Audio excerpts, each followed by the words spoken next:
مفتی صاحب، انصار بھائی کا دوسرا سوال ہے کہ مستورات کے مسافے کا طریقہ مردوں جیسا ہے یا الگ، اور باپ بیٹی سے اور شوہر بیوی سے کس طرح مسافہ کریں گے؟ مستورات کا آپس میں مصافحے کا وہی طریقہ ہے جو مردوں کا ہے کہ دونوں ہاتھوں سے کرنا، یہ مصافحے کا اعلیٰ طریقہ ہے، لیکن اگر ایک ہاتھ سے بھی مصافحہ کر لیا جائے تب بھی کوئی حرج نہیں ہے۔ اسی طرح اگر بیٹی اپنے باپ سے یا شوہر اپنی بیوی سے مصافحہ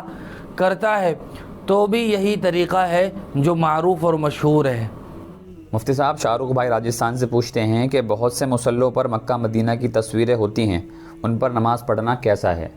بہت سے مصلوں پر مکہ مدینہ کے نقش بنے ہوئے ہوتے ہیں، اگر وہ پاؤں کی جگہ بنے ہوئے ہیں تب تو یہ ان کی اہانت ہے اور